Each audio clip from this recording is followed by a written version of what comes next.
अस्सलामुअलैकुम, मैं शबीना नाज और आप देख रहे हैं मिल्लत टाइम्स। नागरिकता संशोधन कानून सीए और एनआरसी के विरोध में होने वाले प्रोटेस्ट को शुरू से ही समाज के सभी धर्म के लोगों का समर्थन जारी है। अब इसमें एक और बड़ा नाम प्रेस क्लब ऑफ इंडिया का जुड़ गया है। Press club of India Hindustan में सहाफियों का सबसे बड़ा संगठन है। इसके सदर सीनियर सहाफी आनंद के सहाय हैं।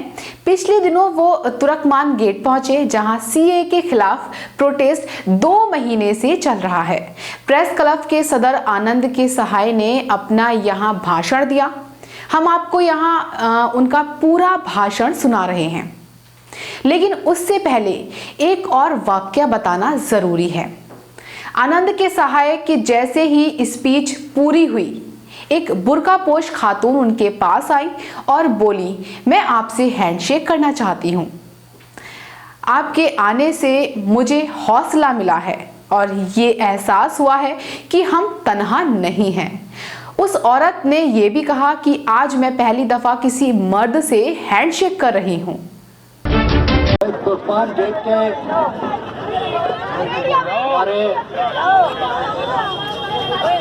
हमारी माएँ बहनें, हमारे सारे दोस्त यहाँ मौजूद हैं। यहाँ पे आपने मुझे यहाँ पे खड़े होकर मौका दिया, मैं शुक्रगुजार हूँ आपका। लेकिन मैं सिर्फ ये कहना चाहता हूँ, बहुत छोटी बात पेश करूँगा आपके पास, कि मैं जो कुछ लिखता आ रहा हूँ पिछले 5 बरस से 6 बरस से,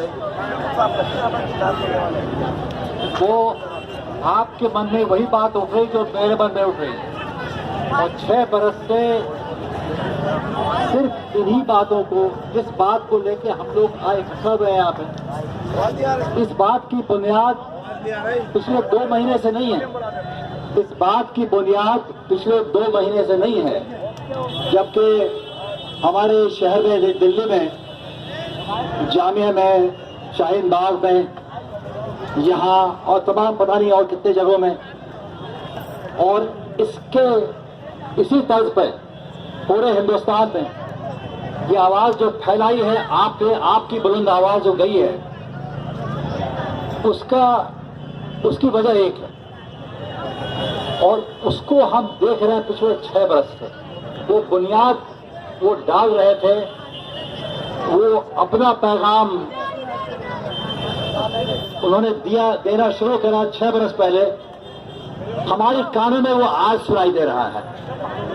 हम भुलावे में आ गए थे, हम बहकावे में आ गए थे। मैं बहकावे में नहीं आया,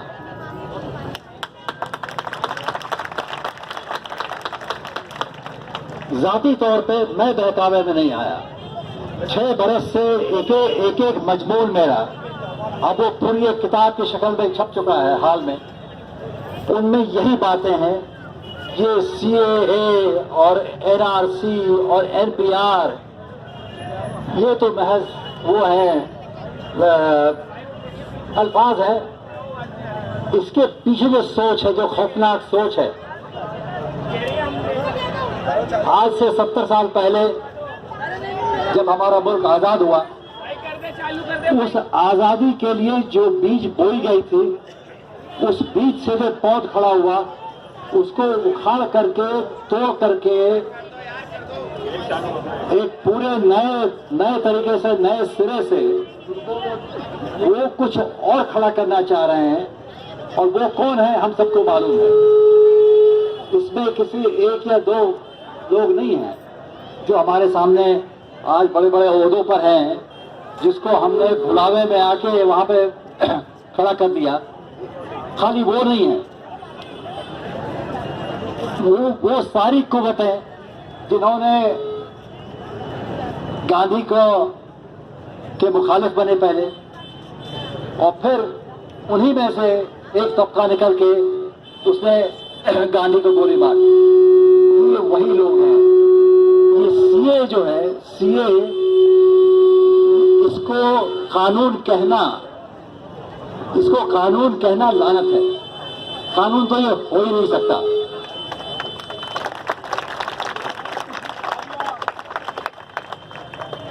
और ये हमारे नाम पे लानत है क्योंकि हमारे पार्लियामेंट ने इसको पास करा है, लेकिन पार्लियामेंट में एमपी को या स्टेट के असेंबली में एमएलए को भेजता कौन है? हम और आप भेजते।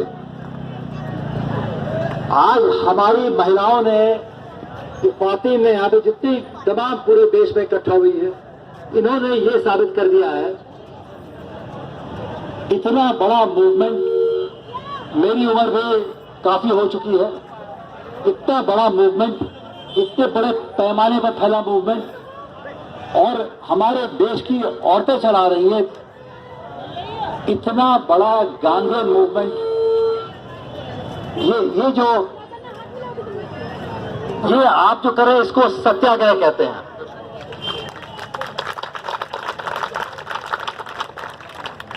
सत्य के लिए आग्रह करना, यानी हमारे जो हक है उसके लिए और जो सच है उसके लिए खड़े होकर हम कहना है कि तुम जो जी चाहे कर लो, तुम्हारे हाथ में जितनी ताकत क्यों न हो उसका इस्तेमाल कर लो, लेकिन जो सच है उसको बोलने से हम बाज नहीं आएंगे। ये है सत्याग्रह का मतलब। अगर गांधी एक बहुत बड़ा शख्स था और वो था, उसके नाम की गूंज पूरे दुनिया में है, गांधी के बाद, उनके गुजर जाने के बाद उस रास्ते पर चल के सच की बोली बोलने वाले ये आप हैं।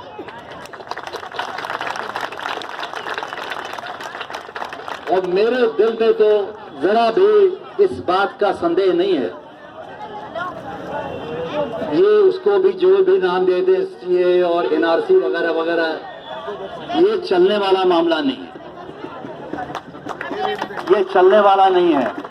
बड़े बड़े शहंशाह आए चले गए, जब आवाम खड़ी हो जाती है और उनमें भी जब औरतें खड़ी हो जाती हैं और आप कहिए कि जितना धक्का दो वो हिलने वाले नहीं हैं, तो बस ये समझिए कि ये जो गीदड़ बत्तियां देने वाले लोग जो हैं, हमको कहते हैं हम 1 इंच नहीं पीछे हटेंगे, कदम कदम पे गलत बयानी करते हैं, कदम कदम पे एनआरसी नहीं लाएंगे या अभी नहीं सोचा है, तरह तरह की बातें। ये इनकी बातों पे कोई मानने वाला नहीं है।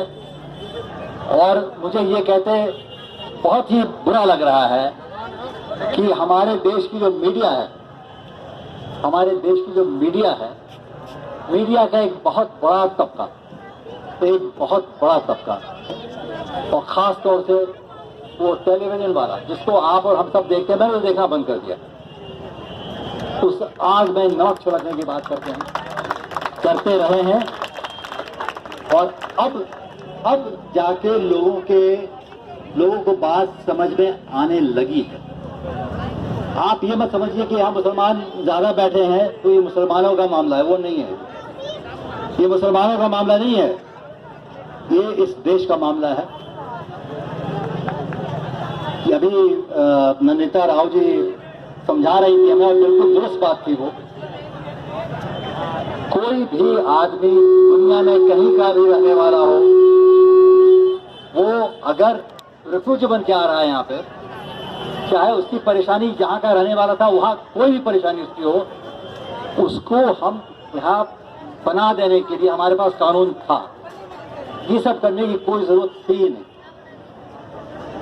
मैं खुद अफगानिस्तान में रह चुका हूँ, वहां का एक हिंदू, एक सिख,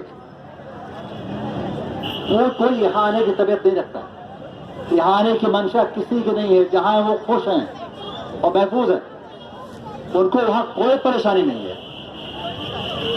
लोगों को ये बात नहीं पता है, ये इसको लेकर गलतफहमी है, जब तक तालिबान का भी दौर था इनको परेशानी नहीं हुई।